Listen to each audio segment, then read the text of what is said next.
వినాయక చవితిని పురస్కరించుకొని బైంసా పట్టణంలోని Vishwa Hindu Parishad, Shri Dattasai nursing home, Shivashankar seeds and fertiliser ఆధ్వర్యంలో మట్టి వినాయక విగ్రహాలను పంపిణీ చేశారు. పర్యావరణ పరిరక్షణలో భాగంగా మట్టి విగ్రహాలను పంపిణీ చేస్తున్నట్టు నిర్వాహకులు తెలిపారు. ఈ సందర్భంగా పలువురు మాట్లాడుతూ ప్రతి ఒక్కరూ మట్టి విగ్రహాలను పూజించాలని అన్నారు. ప్లాస్టర్ ఆఫ్ పారిస్ పర్యావరణ కాలుష్యం అవుతుందని, జీవరాశి మనుగడకు హాని కలిగిస్తుందని పేర్కొన్నారు. అన్నదానాల్లో ప్లాస్టిక్ ప్లేట్లు వాడకుండా స్టీల్ ప్లేట్లు వాడాలని సూచించారు.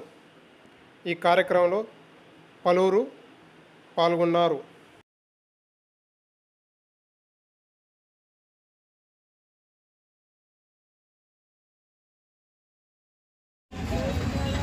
వినాయక చవితి దీని సందర్భంగా మన హిందూ బంధువులందరికీ కూడా నా తరఫున, రాష్ట్రీయ స్వయంసేవక సంఘ తరఫున శుభాకాంక్షలు తెలియజేస్తున్నాను.